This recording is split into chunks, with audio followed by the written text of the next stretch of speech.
Bonjour à toutes et tous. Si comme moi vous êtes un peu enrhumé en ce début de semaine, vous pouvez essayer la tisane de thym ou les huiles essentielles. Mais le meilleur remède, vous savez ce que c'est? Bah oui, c'est de regarder Vous êtes formidable pour faire ensemble le plein de bonnes nouvelles. Nous sommes ce matin en direct sur France 3 Hauts-de-France et on parlera musique dans un instant avec Lucie Leguet. Cette jeune chef d'orchestre lilloise s'est distinguée dans un tremplin international qui met en travail le valeur des femmes chefs d'orchestre. Elle a déjà son propre orchestre et plein d'idées pour vous faire découvrir et aimer la musique classique. On parlera musique, mais on parle sport pour l'instant avec encore un champion issu des Hauts-de-France. Mais quand je vous le dis qu'on est les meilleurs dans la région, c'est vrai. Jimmy Gressier est licencié à Liévin dans le Pas-de-Calais et il est double champion d'Europe de cross-country. C'est la good news du jour.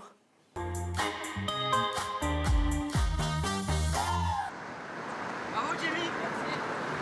Ça me tenait à cœur d'aller chercher un deuxième titre à Tilburg. C'est jamais arrivé dans l'histoire des championnats d'Europe, donc en espoir, il n'y a jamais personne qui a gagné 2 années de suite. Il est des cocoricots qui chantent moins fort que d'autres. Et pourtant, Jimmy Gressier, 21 ans, boulonnais, licencié à Liévin, est revenu des championnats d'Europe de cross-country avec 2 médailles d'or autour du cou. Premier Français à conserver son titre en individuel et une arrivée déjà historique. Je voulais faire une petite célébration à l'arrivée, j'ai vu une flaque d'eau et je me suis dit allez hop, je vais glisser. Finalement ça n'a pas glissé, mais voilà quoi, c'est drôle. Hein. La seconde médaille d'or, c'est celle que la France remporte par équipe. Double fierté pour cet athlète, ancien footballeur prometteur, qui a débuté l'athlétisme il y a seulement 3 ans. Il faut mûrir pour devenir de plus en plus fort. Donc oui, je vois tous les caps que je suis en train de passer d'année en année et ça c'est encourageant. Son objectif, les Jeux Olympiques de 2024 et pourquoi pas dans l'épreuve du marathon. On ne se lasse pas des petites marmottes de France 3. Les vidéos rencontrent un succès fou à la télévision, mais aussi sur Internet. Sur nos pages Facebook, par exemple, on trouve les coulisses de fabrication de ces animations, autrement dit le making-of, avec plus de 50 000 vues. Regardez, c'est le buzz du web.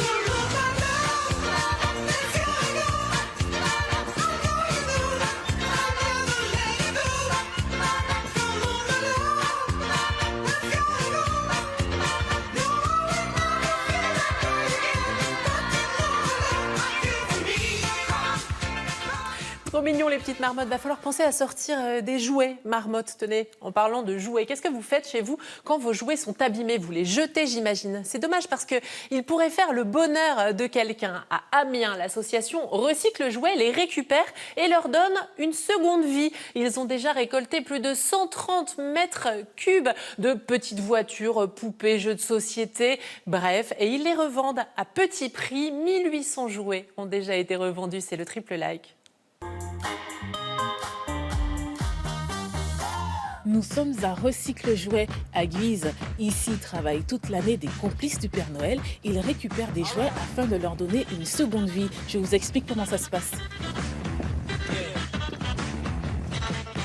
Ici, c'est une véritable caverne d'Ali Baba. De nombreux jouets sont récupérés et recyclés toute l'année. C'est notre premier like.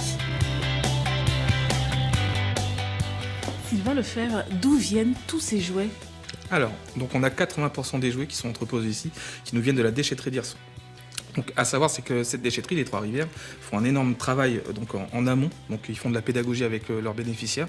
Et donc, les gens maintenant ramènent directement les jouets pour l'association ADF02, pour Recycle Jouets. Il y a aussi un travail de sensibilisation au niveau des particuliers. Nous, l'intérêt, c'est de pouvoir aussi déjà rassurer nos clients quand on se retrouve sur les marchés, de pouvoir leur expliquer tout simplement qu'un jouet a été certes endommagé, il peut être endommagé, mais il a été retraité, soit réparé et aussi nettoyé. Donc, bien sûr qu'on essaie de travailler avec cette dimension-là. Et ici, en termes de volume, on est à combien? Alors en termes de volume, sur 11 mois d'existence, on a géré 130 mètres cubes de jouets et donc on en a valorisé 84 mètres cubes, donc ce qui nous fait à peu près les 2/3, donc c'est plutôt énorme. Ce qui veut dire que tous les jouets ne sont pas forcément réparés. Voilà, donc il y a des jouets qui nécessitent beaucoup plus d'entretien, soit une batterie supplémentaire, un système électronique, des choses que nous on ne peut pas gérer à notre niveau. Par contre, voilà, dans ces cas-là, on fait quand même le système de recyclage, on les démantèle et donc on les ramène en déchetterie.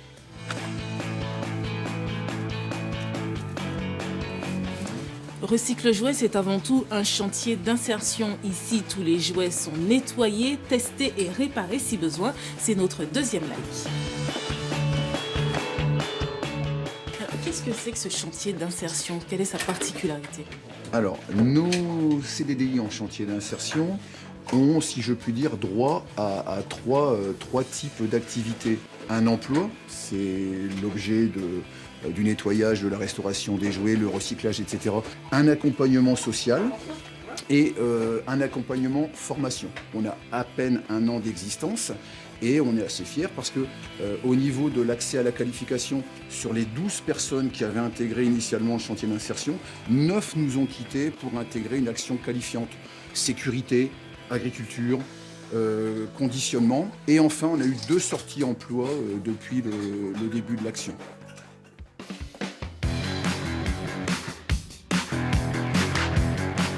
Est-ce que vous savez ce que c'est que ça? Il s'agit simplement d'une poignée de corde à sauter, parce qu'ici, quand il y a une pièce manquante sur un jouet, ils sont capables de la fabriquer. C'est notre troisième like. Qu'est-ce qui vous permet de fabriquer ce type de pièce, par exemple? Alors, c'est grâce à une imprimante 3D, tout simplement. Donc ça, c'est par exemple une réparation fréquente. On a tout l'ensemble du jouet, il nous manque juste en fait le cache-pile. On récupère les cotes. Et vous voyez, par exemple, ici, c'est un cache-pile qui a déjà été travaillé. Donc là, on va travailler de la même façon, c'est-à-dire un assemblage de pièces en ligne pour pouvoir ensuite l'imprimer. Alors c'est vrai qu'au début, en fait, on a constaté que beaucoup de jouets en fait, ne repartiraient pas à la vente, tout simplement à cause d'un souci d'une petite pièce. Alors sur un jeu de société, ça peut être un dé, ça peut être une petite coupole ou des pièces. Et on se dit, c'est quand même très bête de devoir se séparer de ces jouets-là. Oh là là, avec tous ces jouets, moi, je ne sais même plus quoi demander au Père Noël. En tout cas, toi, Olivier, je vois que tu as fait ton choix. Moi aussi, je veux bien un éléphant, trop mignon. Merci d'avance.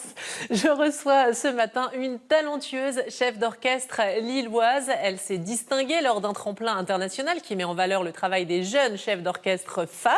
Et elle a déjà son propre orchestre à Lille, Lucie Leguet. Bonjour Lucie. Bonjour Virginie. Bienvenue sur le plateau de Vous êtes formidable. Merci. Installez-vous, je vous en prie. Et vous êtes venue avec... pas une partition, rien à voir avec la musique, les Fables de La Fontaine. Tout à fait. Volume. Mais pourquoi les Fables de La Fontaine? Parce que les Fables de La Fontaine m'ont toujours un peu accompagnée dans mon parcours.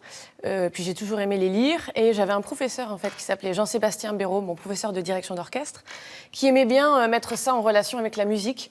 Donc je les ai beaucoup apprises en étant plus jeune. Et puis c'est un format très pratique pour le sac à main. Donc, vous l'avez toujours dans votre sac en fait? Toujours dans mon sac. Et donc, de temps en temps, vous sortez, vous regardez une des fables? Voilà, si j'ai un peu de temps dans l'avion, dans un train ou 5 minutes à perdre, eh bien, je lis une fable parce qu'elles sont très actuelles et elles me font toujours sourire et c'est toujours une bonne leçon à en tirer. Alors Lucie, vous avez été distinguée lors du premier tremplin international pour jeunes chefs d'orchestre femmes. C'était co-organisé par l'Orchestre de Picardie, le Philharmonie de Paris, et vous avez été distinguée. Maintenant, vous êtes chef assistante à l'Orchestre de Picardie. Le travail des femmes a besoin d'être reconnu en tant que chef d'orchestre? Alors oui, c'est vrai qu'on n'est que 4% en France à être femmes chefs d'orchestre. Donc c'est un tremplin en fait qui voulait valoriser les femmes dans ce métier-là, qui est un métier où on décide certaines choses puisqu'on est chef d'orchestre. Et alors c'est pas que j'ai réussi à avoir une résidence avec l'Orchestre de Picardie, mais en fait c'est différents contrats parce qu'on avait un jury un peu exceptionnel. C'est-à-dire que d'habitude vous avez un jury avec des chefs d'orchestre et là il y avait beaucoup de directeurs d'orchestres nationaux, c'est-à-dire les personnes en fait qui nous engagent pour les concerts. Donc, après ce tremplin-là, j'ai reçu différents coups de fil de différents orchestres dans toute la France qui me proposent maintenant des projets et des concerts, dont l'orchestre de Picardie qui m'invitera aussi certainement l'année prochaine. Plein d'opportunités Voilà. pour vous. On en reparle, mais d'abord, on écoute un extrait d'un morceau que vous avez interprété, morceau de Camille Pépin, qui est compositrice picarde, et le morceau s'appelle Vrayana, et on en reparle juste après.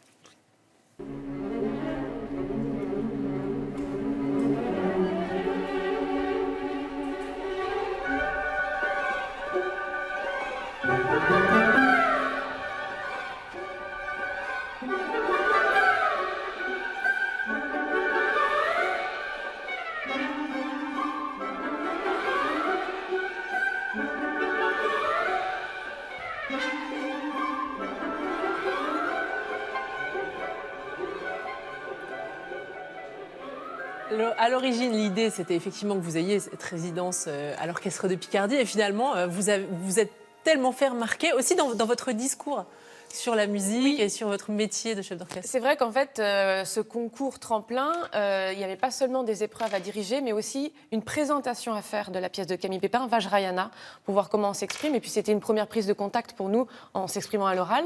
Et donc, c'est presque mieux que d'avoir juste une résidence avec un orchestre. On nous propose, en fait, différents contrats avec plein d'orchestres en France. Donc, ça nous donne une visibilité. Alors, il va falloir trouver le temps, parce que vous avez aussi votre propre orchestre à Lille. On parle toujours de l'ONL à Lille, Alexandre Bloch. Mais il y a aussi Lucie Leguet et son orchestre de chambre. Ça manquait à Lille. Oui, il n'existait pas en fait à Lille un orchestre avec ce format. Qu'est-ce que c'est qu'un orchestre de chambre? C'est un orchestre plus petit.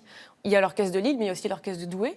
Et donc, moi, j'avais envie de créer un orchestre avec un effectif plus réduit pour aller en fait dans des salles de concert. Vous pouvez être avec uniquement, je sais pas, 4-5 musiciens et 30 musiciens. Exactement. On va de 4 amovible. c'est amovible. Ça dépend en fait du projet, ça dépend des pièces qu'on propose, ça dépend du lieu aussi. Par exemple, là, jeudi, je vais devoir jouer au piano cette fois-ci en duo avec une amie au restaurant Alcide pour des concerts qu'on fait une fois par mois et voilà, à Lille.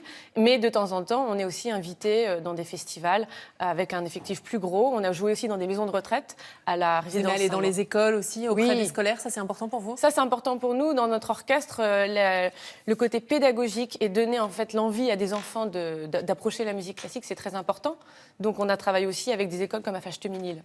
Je voudrais que vous voyez un petit peu diriger votre orchestre avec cet extrait de Rachmaninov.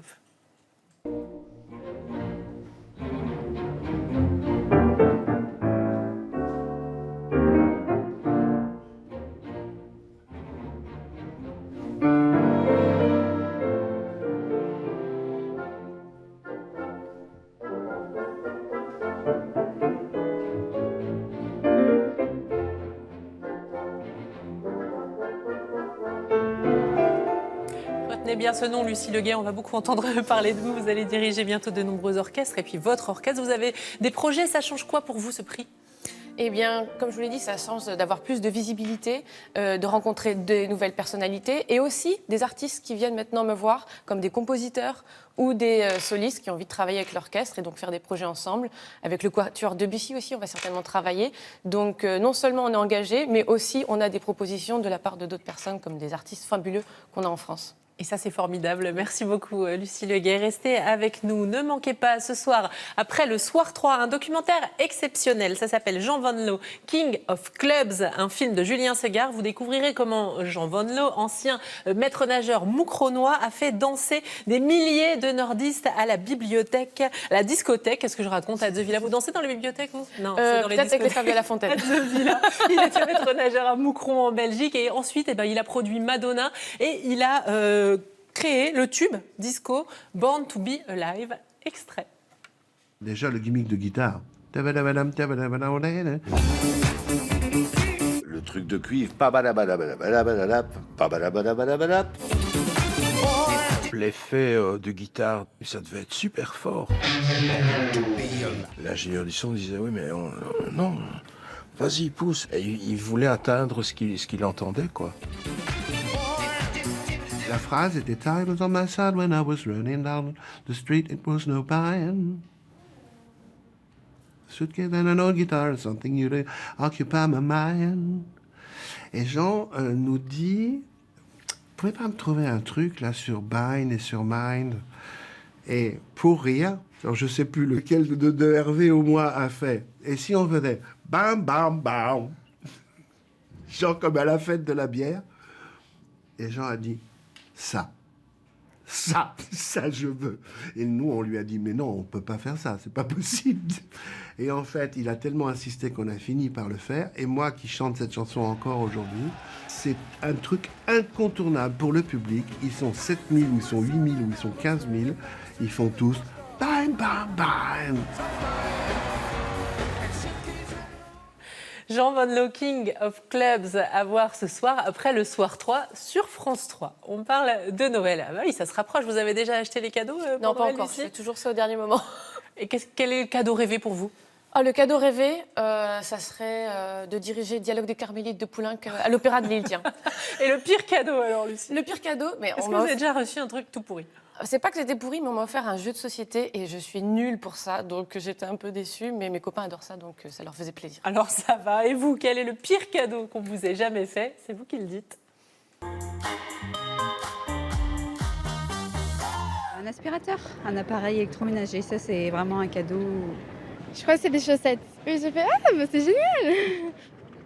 Alors là, je ne vois pas du tout ce qu'on pourrait m'offrir et qui me ferait pas plaisir. Tout me fait plaisir. Si c'est offert avec gentillesse, et moi, ça me plaît, moi. Mon pire cadeau de Noël, c'est de n'avoir rien eu. J'avais demandé la Play, tu vois, et je croyais au Père Noël. Et du coup, c'est là, je vous mets cadeaux et tout. Et je vois, on m'offre quoi ? On m'offre des livres d'école et tout. Et bah, du coup, j'ai pleuré, hein. J'ai pleuré, hein. M'offrir la biographie d'Emmanuel Macron. Ma fille s'est mariée le 19 août l'année dernière. Et puis à Noël, elle me disait « Papa, c'est fini ». Être à poil en vacances au pôle Nord. C'est peut-être ça le pire cadeau. Feuille d'impôt. Les impôts, ouais. Ça, c'est un beau cadeau de Noël. C'est un beau cadeau de Noël. Mon mari m'a offert un appareil électroménager. Franchement. On essaie de faire bonne figure, mais à l'intérieur, on pousse des jurons. Ça vous fait rire, Lucie ? Un appareil électroménager, ça vous plairait ? Un aspirateur, c'est pas très sexy. Non, c'est sûr, c'est le moins qu'on puisse dire. Et puis on a retenu, on n'ira pas se mettre tout nu au pôle Nord. Votre livre préféré ? On a vu Les Fables de La Fontaine qui ne vous quittent jamais, toujours dans votre sac à main. C'est laquelle votre fable préférée ? J'aime beaucoup Le Loup et le Chien ou La montagne qui accouche d'une souris. Ce sont j'allais dire les conclusions, les morales qui vous séduisent ? Oui, les morales, et puis c'est toujours très bien écrit et ça me fait toujours beaucoup sourire et j'en tire toujours une bonne conclusion. Curiosité et émerveillement, c'est votre devise. Oui, mais c'est en fait mon professeur, je reviens souvent vers lui, Jean-Sébastien Béraud, qui nous donne toujours cette envie de travailler en disant soyez toujours curieux et émerveillés devant la musique, soyez des explorateurs de la musique. Et donc c'est deux, pour moi, qualités qui sont indispensables pour être bien dans la vie. Et vous y repensez régulièrement, même au fil des années qui avancent. Oui. C'est important de garder ça en tête. C'est important de garder ça en tête et même quand j'ai par exemple un concours comme le tremplin ou un concert, je connais la musique, mais je me dis, sois toujours curieuse et émerveillée devant la beauté de la musique et du monde aussi. Quand vous avez un concert, justement, vous relativisez, vous essayez de ne pas stresser ou une audition ? Oui, je relativise beaucoup. Je pense aussi à ce qui se passe actuellement dans le monde et je me dis qu'on a beaucoup de chance de faire ce métier-là, donc ça me fait beaucoup relativiser. Alors, votre professeur vous fait penser aussi à votre film oui, favori, parce que vous vrai. m'avez dit Le Cercle des poètes disparus, et là encore, ça vous fait penser a posteriori à votre enseignement. Oui, parce que ce film, en fait, c'est l'histoire d'un professeur qui pousse ses élèves à aller toujours plus loin, à dépasser les limites, à sortir des cadres. Et le professeur que j'avais, qui avait une classe au Conservatoire de Lille, arrivait avec des gens totalement différents à créer cette ambiance de classe et à nous surpasser à chaque fois. Donc il arrivait à chercher en nous quelque chose qu'on n'avait peut-être pas trouvé pour le faire sortir et le montrer devant tout le monde. Vous venez de rentrer à Lille, vous avez pris des cours de direction d'orchestre en Suisse, vous étiez en Haute-Savoie et vous dites que la nature vous inspire. Et depuis que vous êtes revenu à Lille, vous pensez sérieusement aller faire un tour à la mer Alors heureusement, il y a la Panne qui est pas très loin, que j'adore, en Belgique, là, les grandes plages du Nord qui sont très agréables. Mais c'est vrai que quand j'étais en Haute-Savoie avec le lac Léman et les montagnes, être proche de la nature et être au calme pour travailler, c'était un luxe. Mais j'y retournerai de temps en temps. Et malgré tout, vous dites que vous êtes impatiente. Vous recherchez le calme, mais vous êtes un peu... Oui, en fait, c'est un peu... je suis une personne qui a besoin toujours de faire beaucoup de choses en même temps, de ne pas perdre son temps, de toujours me cultiver, d'apprendre plein de choses. Mais en même temps, j'ai aussi besoin de calme pour travailler. Quand je suis à la table et que j'ai ma partition et je suis seule avec elle, j'ai besoin d'avoir du calme autour de moi, donc j'ai besoin des deux. Allez, un petit questionnaire à tirer au sort. La tradition de Vous êtes formidable. Quelle couleur pour vous, Lucie? Jaune. Jaune, comme le soleil. Est-ce que vous êtes prête? Oui. Allez, c'est parti pour le like, pas like de la chef d'orchestre, Lucie Leguet. Like ou pas like, la télé? Pas like. Vous la regardez pas? En fait, je la regarde... À part Vous êtes formidable, évidemment. Bien sûr. C'est la seule émission que j'accepte. Et peut-être la 5 aussi, les émissions un peu plus culturelles. Vous manquez de temps peut-être pour la regarder? Oui, déjà, il faut du temps pour la regarder, mais je la regarde seulement si c'est une émission qui m'intéresse. Like ou pas like d'autres styles de musique, le hip-hop par exemple? Oui, moi je suis ouverte à tous les styles. Vous écoutez quoi? Que du classique. Non. J'écoute aussi du Wax Taylor avec qui j'ai travaillé, un DJ. Mais non, j'écoute un peu de tout. J'aime aussi un peu l'électro. J'aime bien aller en boîte. J'aime bien découvrir plein de styles différents. Vous avez travaillé avec Wax Taylor justement, like ou pas like, le mélange de la musique classique avec le reste. Grand like. Grand like, parce que c'est important de mélanger la musique avec d'autres arts et peut-être pourquoi pas un jour faire avec un super danseur qui est à l'ONL qui fait du hip-hop, ça m'intéresserait beaucoup, ou le théâtre ou la peinture, c'est important de tout mixer. Like ou pas like quand on écrit chef, CHE2FE d'orchestre pour les femmes? C'est toujours une question que je me pose parce que d'un côté c'est vrai qu'un jour il faudra peut-être l'écrire comme ça, mais pour moi comme ça n'a pas de genre, le chef d'orchestre c'est pas une femme, c'est pas un homme, ça n'a pas d'importance. Ça compte pas pour vous? Non. La chanteuse Louane? Moyen like. Moyen like. Moyen like. Le sport? Beaucoup de likes. J'ai fait beaucoup de tennis. Et j'avais une copine à l'école, Mario de Trane, qui était une championne et on jouait tout le temps ensemble, c'était génial. Donc le tennis, j'aime beaucoup. Merci beaucoup Lucie d'avoir répondu à toutes ces questions. Merci d'être venue sur le plateau de Vous êtes formidable. Et on se quitte avec les très belles photos de Nadine Blouin. Elle est originaire d'Edin dans le Pas-de-Calais et elle vit à Vambrechy dans la métropole lilloise. Elle fait même partie du club photo de la ville. Elle a toujours été fascinée par la nature et les animaux. Elle adore se balader le matin de bonne heure dans la forêt, en harmonie, nous dit-elle, avec ce monde invisible. Et au détour d'un chemin, rencontrer un chevreuil ou un cerf ou des insectes, comme vous l'avez vu. Pour elle, il est indispensable de protéger la biodiversité. Merci Nadine pour ces jolies photos. N'hésitez pas vous aussi à nous envoyer les vôtres par mail vef@francetv.fr et nous les diffuserons dans l'émission. Un petit selfie souvenir, Lucie, souriez. Merci beaucoup Lucie d'être venue pour Vous êtes formidable. Moi je vous donne rendez-vous demain en direct à 10h50 et je serai en compagnie d'une chanteuse, Nolwenn Leroy. Vous connaissez Nolwenn Leroy? Oui, bien like sûr. Ou pas like? Like. Ah like, bon ça va, like aussi pour vous j'espère. Elle viendra vous présenter son nouvel album, ça s'appelle Folk et il s'agit de reprises de titres folk qui lui tiennent à cœur. C'est un petit côté nostalgie demain, puis vous découvrirez qu'elle travaille sur un nouvel album et puis aussi je vous le dis en exclusivité, elle a vécu à Lille dans les Hauts-de-France. Bah ouais, c'est pour ça qu'elle est formidable. À demain, 10h50. Merci. Merci Lucie. Merci Virginie. Merci. Je vais juste attraper.